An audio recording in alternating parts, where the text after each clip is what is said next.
Olá pessoal, sejam bem-vindos mais uma vez no meu canal. Eu sou a Vitória e hoje eu vou contar pra vocês uma história super triste, super horrível na verdade. E eu espero que vocês gostem dessa história. Eu sei que é difícil falar gostem da história, mas enfim, se vocês curtirem esse tipo de história, por favor já deixem o like de vocês, já escrevam no comentário o que vocês acham, o que vocês gostariam de ver, né? Deixa uma mensagem aí pra gente que ajuda bastante. Se inscrevam no canal e ativem o sininho e toda vez que a gente postar um vídeo, vocês já vão receber uma notificação de um vídeo novo. Bom, vamos para a história? Antes da gente chegar, no que realmente aconteceu com esse casal, eu queria levar vocês um pouco na história da vida deles. Eles se conheceram na década de 1960, quando eles estudavam juntos no colegial, e durante esse tempo eles namoravam e eles eram inseparáveis. Eles faziam absolutamente tudo junto, eles adoravam ficar uns juntos com os outros, tanto na escola quanto fora da escola. Mas quando o colegial acabou, eles viram que a vida deles estavam indo a caminhos diferentes. Eles tinham sonhos diferentes e vontades diferentes. Ela queria continuar na Carolina do Sul, onde eles moravam, e ele tinha vontade de se juntar à Marinha dos Estados Unidos. E foi exatamente isso que ele fez. Ele foi para a Marinha, onde ele praticamente trabalhou a vida toda. Ele se casou, mas o relacionamento não durou muito tempo, eles acabaram se divorciando. E o mesmo aconteceu com ela. Ela casou uma vez, se divorciou. E no segundo casamento, quando ela se divorciou, uma tragédia aconteceu na vida dela, que foi quando o ex-marido dela bateu na porta um dia, quando ela e a filha dela de 10 anos estavam na sala. Quando ela abriu a porta, ele sacou uma arma e atirou nela 6 vezes. E isso deixou ela com sequelas horríveis, né? Ela acabou sobrevivendo. Ele foi encontrado algumas horas depois na beira da estrada, quando ele tirou a própria vida. E as sequelas que ela acabou tendo, que ela ficou cega, ela também tinha dores crônicas pro resto da vida dela, e isso perseguiu ela a vida inteira, né? A filha dela de 10 anos acabou tendo que cuidar da mãe dela, né, ser a cuidadora primária da mãe dela, porque ela passava bastante tempo junto e a mãe dela tinha que ficar em casa por todas as sequelas causadas, né, nesse atentado contra a vida dela. E a filha dela cuidou dela, assim, por muitos e muitos anos. Por volta de 8 anos depois, a Carol já estava muito melhor, a vida dela já estava mais ou menos voltando aos eixos, a independência dela, ela não precisava tanto de cuidados médicos quanto ela precisava no começo, e foi quando ela começou a sentir algumas dores pelo corpo. E quando ela foi no médico, ela acabou descobrindo 2 doenças horríveis que ela não sabia que ela tinha antes. Por conta dos tiros que ela tinha levado, ela teve uma perda muito grande de sangue. Então ela recebeu uma transfusão de sangue. E esse sangue, infelizmente, estava contaminado com hepatite C, que acabou levando ela por esses 8 anos, né, que não tratou, porque ela não sabia que tinha hepatite C, acabou causando um câncer de fígado que ela teve. Então essas dores que ela estava sentindo eram causadas pelo câncer de fígado. Enfim, pro resto da vida ela continuou tratando esse câncer e ela não queria se deixar abater por tudo isso que estava acontecendo com ela. Inclusive, a filha dela, que se chamava Rhonda, falou que quando ela chegou do hospital aquele dia, ela falou que a única sensação que ela tinha é que o ex-marido dela estava tentando matá-la novamente, mesmo ele não estando lá. As sequelas do que ele fez com ela estavam causando ela morrer novamente. Porém, ela não queria se deixar abater por isso. Então ela procurou a independência dela, ela procurou trabalho, que seria a primeira vez que ela voltaria a trabalhar depois do atentado contra a vida dela. E ela de fato conseguiu um trabalho, onde ela trabalhava sendo representante de atendimento ao cliente para uma TV a cabo, e ela trabalhava meio período.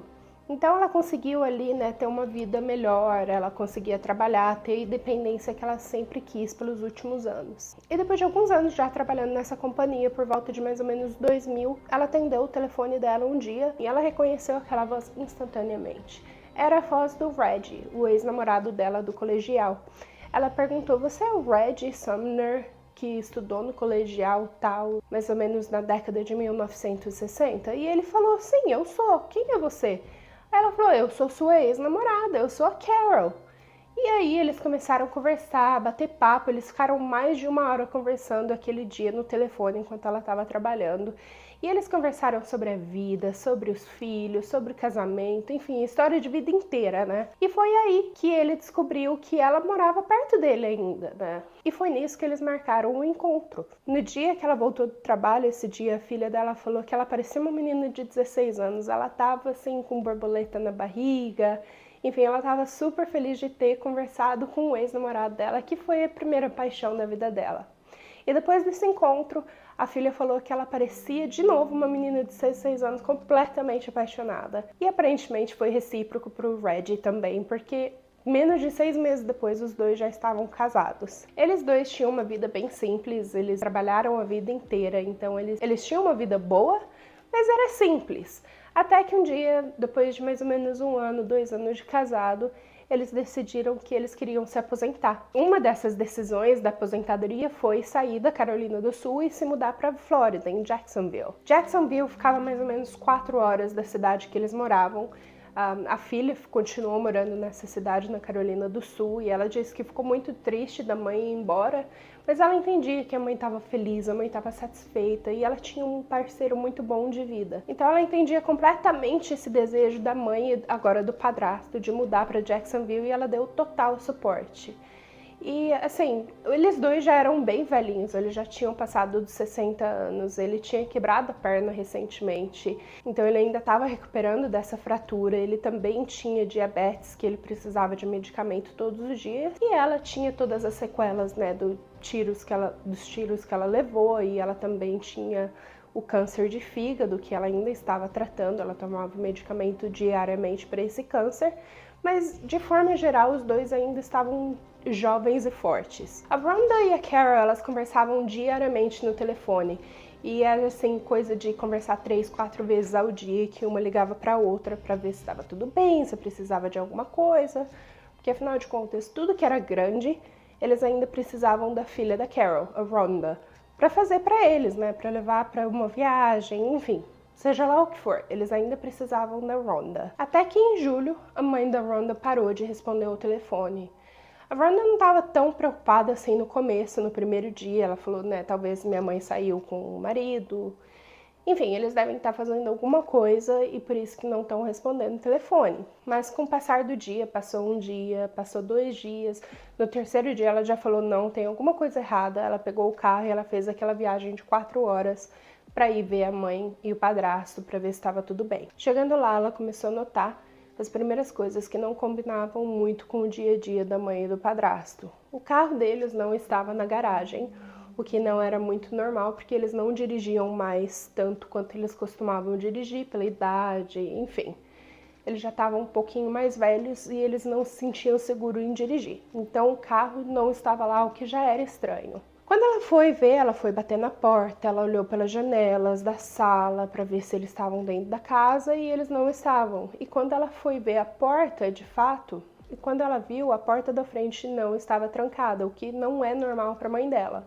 A mãe dela sempre trancava a porta. Quando ela entrou dentro da casa, ela viu que o cachorro do casal, o Mike, estava dentro da casa, o que também não era normal, porque qualquer lugar que eles saíam, eles levavam o cachorro deles, que era como se fosse um xodózinho deles.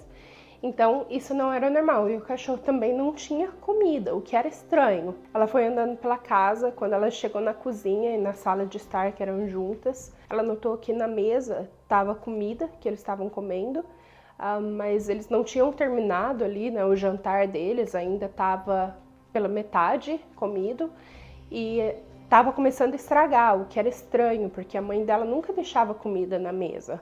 Ela olhou na pia, bastante louça suja, outra coisa estranha, porque a mãe dela era tipo a dona da limpeza, ela não deixava nada sujo nunca. E ela notou também que no fogão tinha alguma coisa no forno que não tinha terminado de cozinhar. E para piorar a situação, ela olhou assim na bancada da cozinha e ela viu que o celular do casal estava lá junto com a bolsa e os documentos e o dinheiro da mãe dela, e atrás disso todos os medicamentos diários que os dois precisavam. E sem esse medicamento, os dois com certeza poderiam morrer. Então isso já deu um pânico na Rhonda e ela ligou para a polícia. A polícia foi bem rápida, né, nessa situação, eles já colocaram um noticiário na TV, eles já colocaram notícias no rádio, pedindo se alguém tinha informação sobre esse casal, se eles sabiam o paradeiro desse casal, mas ninguém respondeu, porque ninguém sabia nada.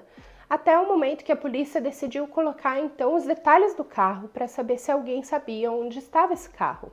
E foi quando eles receberam praticamente imediato a notícia de que o carro estava mais ou menos 1 hora de distância de Jacksonville e tinha sido abandonado. Quando a polícia chegou lá, eles notaram que algumas partes do carro estavam desaparecidas. Eles até chegaram a pensar que talvez tivesse quebrado e eles pediram um guincho e foram embora de táxi ou coisa assim. Mas 5 horas depois, eles já não acreditavam mais nessa teoria porque eles receberam uma ligação de uma pessoa falando que ele era o Reggie Sumner. Ele ligou para a polícia, ele falou: eu sou Reggie Sumner, eu não desapareci, eu tô passeando com minha mulher, não se preocupem comigo e tá tudo bem. O policial achou bem estranho porque ele não estava levando tão a sério essa coisa dele estar desaparecida, o que não é da índole do Reggie, né? Ele leva as coisas muito a sério, principalmente ele era um soldado, então ele tinha regras, enfim. Essas coisas com ele não passariam a limpo. E também a voz da pessoa que estava falando era a voz de uma pessoa jovem, de um homem bem jovem, enquanto o Reggie, na realidade, tinha mais de 60 anos e vários problemas de saúde, então a voz dele já não era a mesma de um homem jovem. E o policial falou: mas você também está junto aí com a sua esposa? E ele falou que sim. Aí ele passou o telefone para Carol e a Carol começou a falar: eu tô bem, a gente tá bem, nada aconteceu, a gente só deixou o carro para trás porque quebrou e é isso. E de novo, a mesma coisa aconteceu, era a voz de uma pessoa muito jovem, não era a voz da Carol. E também a filha da Carol confirmou que aquela não era a voz do Reggie e da Carol. E no final, essa era a única pista, né, que a polícia tinha, que era desse casal. E aí eles começaram a rastrear telefone, eles começaram a procurar, né, quem poderia ser esse casal. Quando eles rastrearam o telefone, eles viram que estava registrado num nome falso e num endereço falso. Porém, nesse rastreamento, eles também conseguiram outros números de telefone que esse telefone fez ligação. Porém, no rastreamento, eles encontraram outros números de telefone que esse casal tinha ligado. Então, eles encontraram que um dos números que eles tinham ligado anteriormente era para uma companhia que alugava carros. Quando eles foram nessa companhia, eles encontraram que realmente aquele número tinha ligado e tinha alugado um carro. E eles tinham alugado esse carro no nome de Tiffany Cole. E essa companhia que alugava carro, eles também falaram para a polícia que eles tinham um rastreador em cada carro que eles alugavam. Então eles acabaram passando o endereço para a polícia de onde aquele carro estava no momento, que era um motel. E chegando lá, né, fazia 6 dias já que esse casal tinha desaparecido. Então a polícia foi às pressas, porque eles esperavam que talvez esse casal estivesse lá, que eles talvez tivessem sido sequestrados para dinheiro, enfim. Não sabiam ainda. Mas quando eles chegaram lá, eles descobriram que tinha um quarto alugado para Tiffany. E quando eles entraram no quarto, tinham 3 pessoas dentro desse quarto. Mas nenhuma dessas 3 pessoas eram a Carol ou o Reggie. Na verdade, era Tiffany Cole, de 25 anos, era o Michael James Jackson, de 23 anos, e um amigo deles, Alan Wade, de 19 anos. Os 3, eles estavam claramente se divertindo com toda a compra que eles fizeram. O quarto estava lotado de videogame, de TV, de computador, de roupa. Enfim, eles tinham gastado tudo o que eles podiam gastar de dinheiro. E também a polícia acabou encontrando a chave do carro da Carol e do Reggie. E também encontraram uma coleção de moedas antigas e raras de se encontrarem que o Reggie tinha por muitos anos. Os 3 foram levados para a delegacia para uma interrogação e nenhum dos 3 queriam falar nada, eles não queriam dar nenhuma pista e eles não queriam falar que eles eram culpados de absolutamente nada e eles também não queriam dar nenhum detalhe de onde o casal poderia estar. Até que a Tiffany, ela acabou quebrando, né, depois de muitas horas de interrogação, ela acabou cedendo um pouco. E ela falou que a intenção deles era só roubar o casal, eles só roubaram o casal e foram embora. E tinha mais uma pessoa nesse caso que não estava ali na delegacia naquele momento, que era o Bruce Nixon, de 19 anos também. Ele também morava perto de onde o motel era e quando a polícia finalmente apreendeu ele e levou para a delegacia para interrogação, ele acabou cedendo e contando toda a história. E essa é a história do que aconteceu com o casal.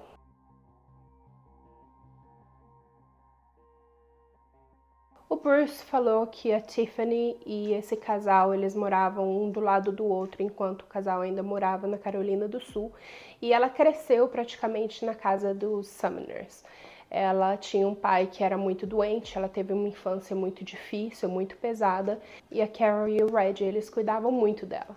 E quando ela precisava de abrigo, eles davam abrigo. Quando ela precisava de comida, eles davam comida. Quando ela precisava de dinheiro, eles davam dinheiro. Enfim, eles nunca negaram absolutamente nada a ela. Eles de fato tratavam ela como se fosse filha. Um exemplo disso é que até em 2001, quando eles se mudaram da Carolina do Sul para a Flórida, eles acabaram praticamente dando um carro para ela. Eles venderam num valor super simbólico, assim, não era nem 10% do valor do carro, só para ela ter um carro, porque realmente ela precisava para trabalho, para estudos, enfim, eles queriam ajudar ela. E em 2005, a Tiffany ela foi para uma festa em Jacksonville, na cidade que eles estavam morando agora, e chegando lá, ela foi praticamente chutada do lugar que ela estava, junto com o namorado, e ela não tinha lugar nenhum para passar a noite. E foi quando ela lembrou da Carol e do Reggie. Então ela apareceu na casa deles no meio da noite, eles estavam no meio do jantar deles. E foi quando ela bateu na porta. E a Carol, quando abriu a porta, viu que era Tiffany, ela ficou tão feliz, ela ficou assim, extremamente feliz de conhecer o namorado da Tiffany, o Michael. Ela ficou feliz da Tiffany visitar ela. Ela já falou também pro casal, vem jantar com a gente, vocês vão dormir aqui à noite, vocês podem passar aqui o tempo que vocês quiserem. E foi exatamente isso que eles fizeram. Eles passaram ali à noite, eles jantaram, eles tomaram café da manhã e almoçaram no dia seguinte. E durante esse jantar, né, desse dia que eles chegaram, eles estavam conversando sobre a vida, como que estava a vida, e a Carol e o Reggie acabaram conversando, né, sobre a venda da casa deles, que eles tiveram um lucro que eles não esperavam ter, que isso ajudaria muito na aposentadoria deles. Eles teriam uma aposentadoria muito melhor do que eles estavam esperando, porque eles tiveram um lucro de praticamente $100 mil na venda da casa deles. E quando eles falaram isso, a Tiffany e o Michael já se olharam na hora, e ali eles já tinham decidido que eles precisavam roubar esse casal. E quando eles foram embora no dia seguinte, apesar da Carol ficar pedindo para eles ficarem, convidando eles, né, para ficarem mais tempo, eles falaram que não poderiam ficar e eles foram embora. Assim que eles entraram no carro, eles já começaram a planejar como eles fariam, né, esse assalto, né, como que eles roubariam esse casal. Passados um mês, depois de muito planejarem, no dia 8 de julho, o Bruce e o Alan, eles bateram na porta da Carol. E a Carol, ela estava sozinha em casa e o marido dela estava na garagem arrumando o carro. E ela abriu a porta e ela perguntou, que eu posso ajudar vocês? Ela foi super simpática, super legal, oferecendo ajuda. E eles falaram que o carro deles quebrou. Eles precisavam de um telefone para pedir por ajuda.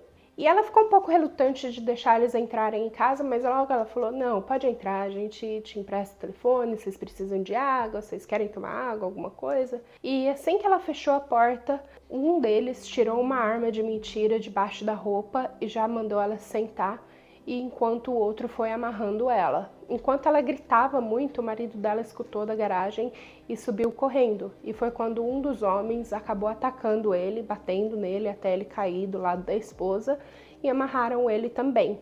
Nisso, um desses assaltantes ele acabou mandando mensagem para Tiffany falando que estava seguro de vir para casa e que eles poderiam entrar e que estava tudo bem, que as vítimas já estavam amarradas.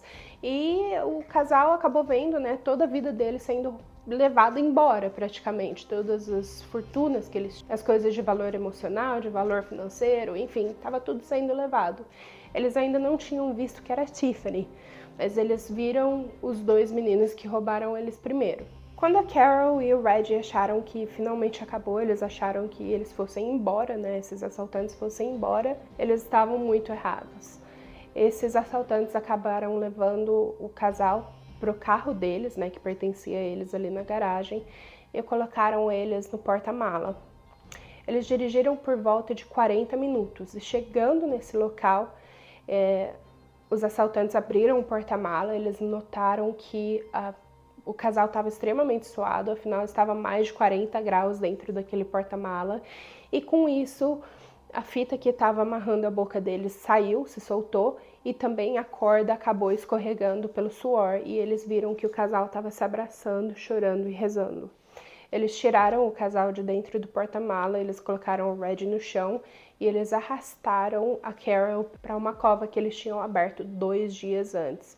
Então tudo isso era muito premeditado. Eles já tinham planejado em absolutamente tudo isso que aconteceu. Assim que eles jogaram a Carol dentro da cova, eles pegaram o Reggie e jogaram o Reggie lá também. Isso era com a intenção de assustar tanto eles que eles dariam todas as senhas do cartão, eles dariam todos os segredos da vida dele para poder tirar o máximo de dinheiro possível que eles tivessem. E realmente isso aconteceu, eles deram todas as senhas de cartão, eles deram todos os segredos, onde tinha dinheiro guardado na casa, enfim, eles deram absolutamente tudo para esses bandidos. E também foi a hora que eles notaram que a Tiffany era parte desse grupo, né, dessas 4 pessoas que estavam fazendo esse mal tão grande a eles. E foi um choque tremendo, né, porque eles criaram essa menina como se fosse filha e agora ela estava se virando contra eles para tirar dinheiro deles. E o plano acabaria aí mesmo, né? Eles só assustariam e deixariam esse casal na cova para eles poderem sair depois e pedir ajuda, fazer o que quiser. Porém, na hora que eles estavam para ir embora, eles decidiram que esse não era o final. Eles começaram a enterrar esse casal vivos. Eles estavam pá por pá, eles passaram horas enchendo essa cova, até o momento que chegou no pescoço. Eles disseram que estava a pressão muito grande no peito, e estava muito difícil respirar. E quando eles tentavam ir, né, para uma respiração, essas pessoas que jogaram eles na cova, não sei ao certo quem foi que realmente fez isso, mas eles pegavam pá e jogavam no rosto desses idosos. Enfim, eles fizeram isso até cobrir esse casal 100%. E mesmo depois que eles estavam 100% cobertos, eles ainda escutavam gritos, eles escutavam pedido de ajuda e eles não fizeram nada. Eles montaram no carro do casal e no carro que eles alugaram também e foram embora. E aí eles abandonaram o carro do casal, onde eles roubaram partes do carro, e entraram no carro de aluguel e foram para gastar o dinheiro praticamente. Tem até inclusive uma foto da Tiffany celebrando, né, com dinheiro na mão, celebrando tudo que ela fez apenas algumas horas depois dela ter matado os Sumners. Eles todos foram sentenciados à morte, apenas o Bruce que não foi, porque ele contou para a polícia toda a história, mas ele foi sentenciado para o resto da vida e ele nunca mais pode sair da prisão. E essa é a triste história do casal que acabou morrendo sendo enterrado vivo. Na autópsia, a polícia acabou descobrindo que eles tinham terra no nariz, na orelha, na garganta, no pulmão, no estômago, enfim. Eles realmente morreram por ter sido enterrados vivos, eles não morreram antes. E é muito triste imaginar que eles cuidaram dessa pessoa por tanto tempo para ela se virar contra eles. E, bom, de qualquer forma, é muito triste imaginar que qualquer humano possa fazer isso com o outro. Mas infelizmente essas histórias acontecem. E se vocês gostaram dessa história, por favor, já deixem no comentário aqui o que vocês acharam, o que vocês gostariam de ver da próxima vez. Já deixem um like no vídeo, que ajuda bastante o canal a crescer. Se inscrevam no canal e ativem o sininho para toda vez que a gente postar algum vídeo novo, vocês já recebem uma notificação direto. Tá bom? Muito obrigada, eu agradeço muito a presença de vocês e eu vejo vocês no próximo vídeo. Tchau!